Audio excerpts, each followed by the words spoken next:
So I want you to pick a tattoo and give us a story behind it. Well, let's go with the theme I was talking about earlier, which was angry, and I wasn't really sure why.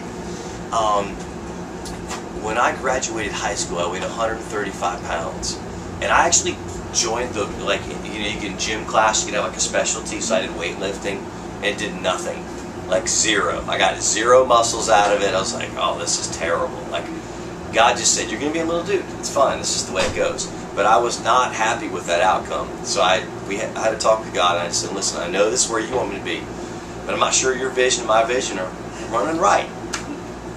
It shows the arrogance of being a kid. So what I did was I started getting a bunch of tattoos because I thought that would make me look really mean and cool.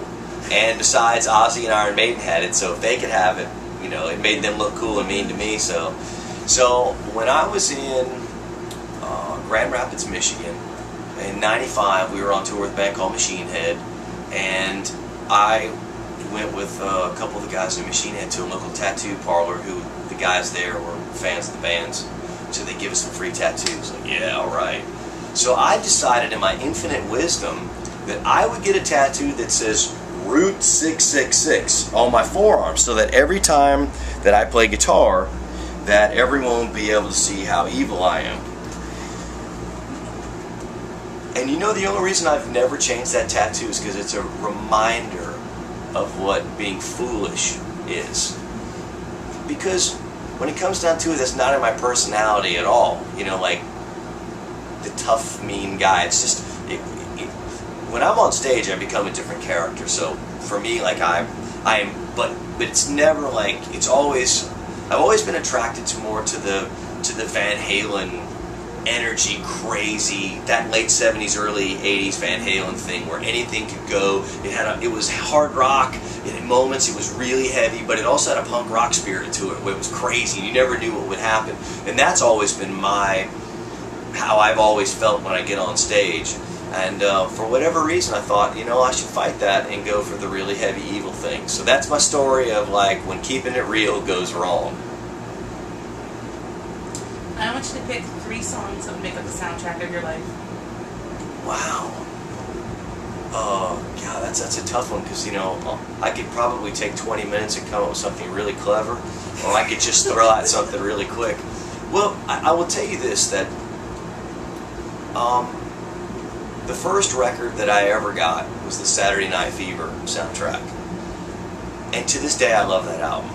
Because people dog on disco, but the truth is those were really good musicians that played disco. It's not like today where dance music's programmed, where it's just some idiot with a beatbox machine and you know, basically creating loops. Back then, they'd bring in a symphony, they would bring in like badass drummers and bass players and guitar players that played really funky stuff, and I mean, that was like, there were some really good players back then.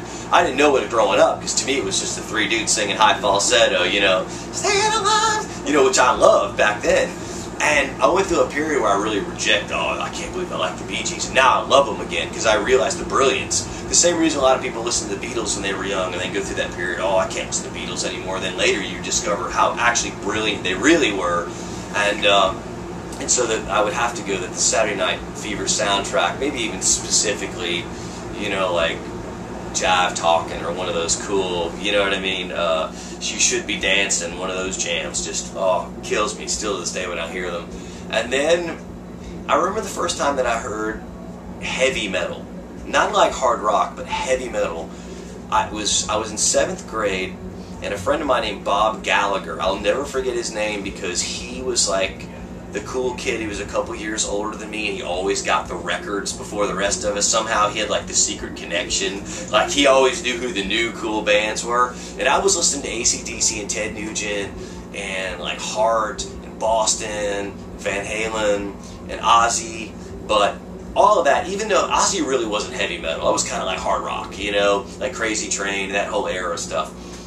But I remember going over to his house, and he's like, yeah, check this out. I'll still remember the yellow album cover, and he puts it on, and it was the Hellion intro for it's Judas Priest screaming for vengeance. And I just remember thinking, that's the heaviest thing I've ever heard.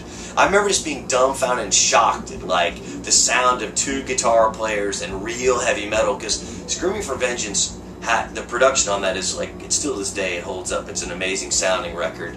And I just remember hearing Halford sing, and just the sound of that album was just amazing. And so probably the Hellion intro into Electric Eye was like a huge moment for me, and an epiphany of like, that's heavy, that's what I want to do. And then probably another huge change for me was discovering Peter Gabriel, and really listening to somebody who was a very dark spirit, had a really dark soul. There was some really troubled stuff going on there, but he wrapped it in really interesting music that didn't feel dark and disturbing. It felt kind of like, and it could even be pop at times. It was just something about it. Oh, this is such crap. Go ahead. Good. Sorry. It's Bob. It's okay. We forgive him. I can cut him out. So the third big epiphany for me musically would have to probably be Peter Gabriel, in that he was this kind of tortured soul. He had a real dark side to him that you really, on the surface, didn't ever recognize in his music. It really had to take reading the lyrics and really getting into it, and really multiple listens to realize this guy's got some dark stuff. But he was a beautiful musician. He was also an example of someone who didn't have to have a tremendous amount of vocal range. He had a real limited vocal range. He wasn't this crazy high singer. He just was very expressive, and when he sang, it really connected with me.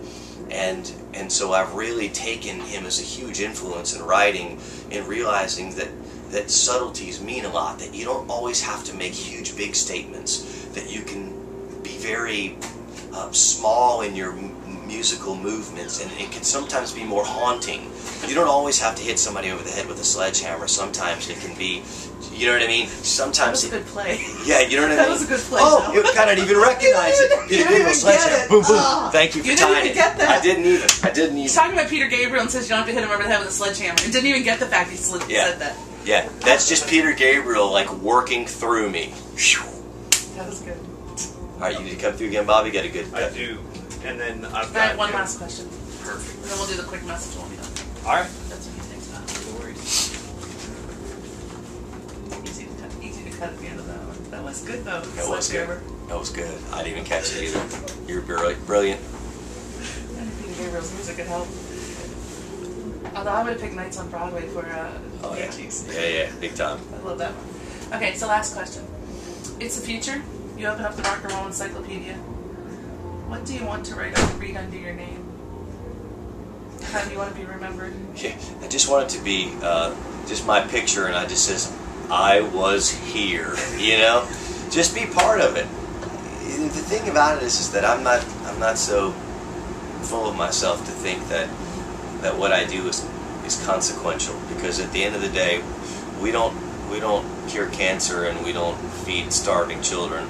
We give people temporary escape from their life, from whatever they're going through. That's just what we do. You know, we're 90 minutes, or on Uproar we get 30 minutes. You know, we get 30 minutes to allow these people to just forget their crappy jobs and whatever trouble that they're going through with their family or their lives, and we give them a chance to just forget it all and just have a good time. And so, you know, it is nice knowing that I've made 17 albums, and that can never go away. You know, in some format, something that I did musically will exist, you know. And how far in the future, who knows, but it's kind of cool to feel like that, you know, I've played shows with Black Sabbath and Metallica and, you know, and Iron Maiden, and to be able to share stages with bands like that, you know, it's pretty unreal and ridiculous, and I'm just lucky that that I could say I was there and I did it.